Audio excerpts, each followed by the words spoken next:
भगवान श्री कृष्ण ने रचाया था महारास।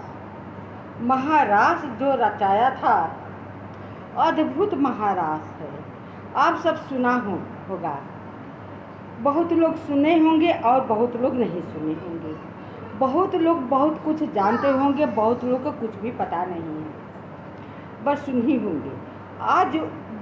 आज मैं वही कथा कहने जा रही हूँ, आज सुनाना चाहती हूँ, सबको बताना चाहती हूँ कि वृंदावन में भगवान का महाराज का राज क्या है और वो कितना अच्छा है, कैसे करते हैं, क्यों करते हैं और कब करते हैं, किसके साथ वो महाराज का लीला करते हैं, वही आज मैं कथा सुनाऊंगी। जब तक से आप सब कथा प्रेम पूर्वक पूरी कथा सुनेंगे ना, तभी कथा का आनंद आएगा, कथा का सार समझ में आएगा और आप सबको बहुत ही अच्छा लगेगा। लेकिन हाँ, मेरी कथा आप सब प्रेम से सुना कीजिए।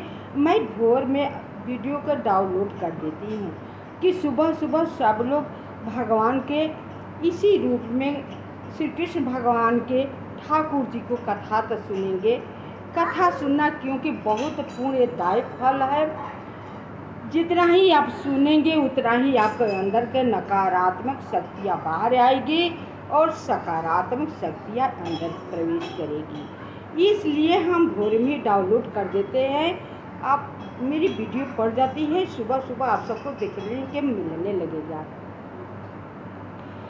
तो आज यही हम कथा कहेंगे, कृष्ण भगवान की अद्भुत लीला महारास उन्होंने कैसे रचाया।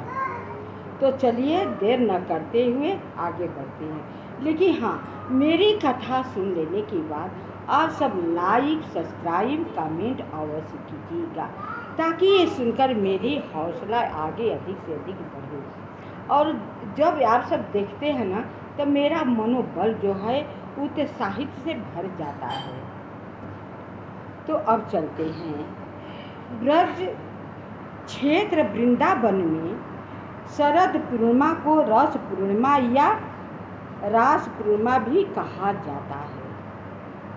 जैसे कि अक्टूबर में होता है, कहते हैं कि आज शरद पूर्णिमा है, उसे रास पूर्णिमा भी कहते हैं।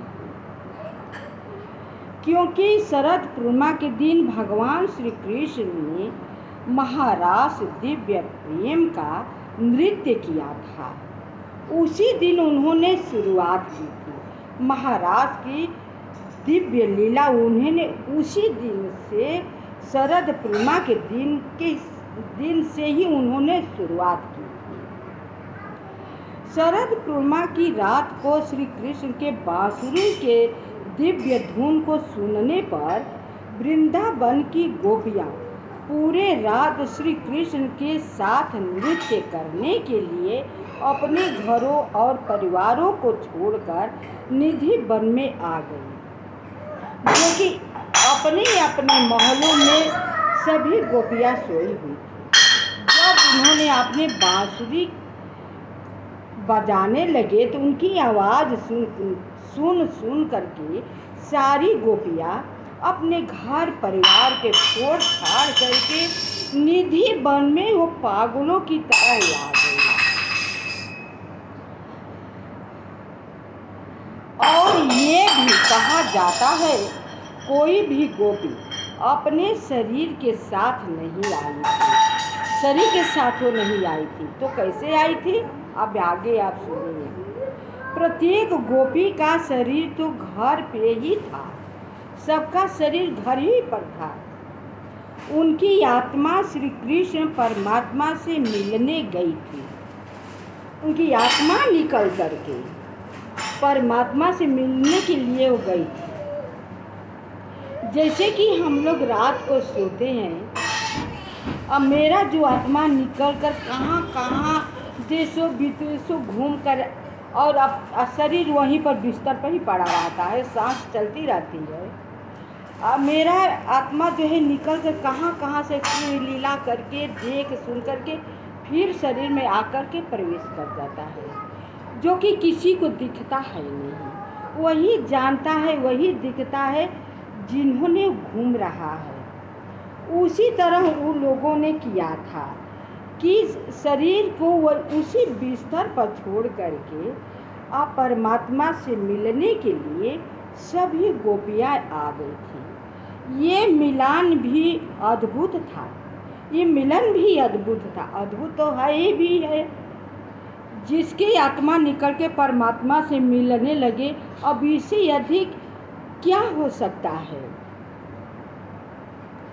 कहा जाता है ये गोपियाँ कई युगों के साधु संत थे। कोई कहते हैं शास्त्र हो या पुराण हो या संत लोग कहते हैं कि गोपियाँ साधारण गोपियाँ नारी नहीं है, ये बहुत युगों तक के साधु संत लोग हैं, तपस्या किए हैं और तपस्या किए हैं कि हे प्रभु हम लोग आपके साथ अपना दिनचर्या बिताएं, जो भी आप लीला करें उस साथ साथ लीला का धारण करें और करें। तो कृष्ण भगवान सबको आश्वासन दिए थे कि ऐसा ही होगा, लेकिन समय की इंतजार करो, समय आने पर सब कुछ होगा। जिनकी अभिलाषा प्रभु ने पूरी की, अब उनका पूर्ण रूप से समर्पण हो गया उनके चरणों में। यह दिन आज का ही था। भगवान श्री कृष्ण ने प्रत्येक गोपी के साथ अपनी कई सारी कृतियों का निर्माण किया था। ऐसा माना जाता है कि भगवान कृष्ण ने रात को भगवान ब्रह्मा की एक रात की लंबाई तक बढ़ा दिया, जो कि अरबों वर्ष के बराबर था। वो दिन आ गया। अब कृष्ण भगवान क्या करते हैं कि अपने कृतियों का निर्माण करते हैं, क्योंकि कृष्ण भगवान एक ही थे, गोपियाँ बहुत सारी थी, तो सबको मनोकामना पूर्ण करने के उन्होंने पूर्व जन्म में बहुत वचन दे चुके थे। तो वो समय अब आ गया, तो क्या करते हैं कि बहुत कृष्ण भगवान बन जाते हैं। अपने कृतियों के निर्माण उन्होंने किया था। ऐसा माना जाता है कि भगवान कृष्ण ने रात को भगवान अब रह गई रात, और भगवान कृष्ण जी क्या करते हैं कि उस रात को उन्होंने इतना रात की लंबाई बढ़ा दी, जैसे कि ब्रह्मा की रात एक रात होती है, वो रात होती है अरबों खरबों में वो रात होती है, उसी तरह उन्होंने रात बढ़ा दी थी, लंबाई तक बढ़ा दिया, जो कि अरबों वर्षों के बराबर था।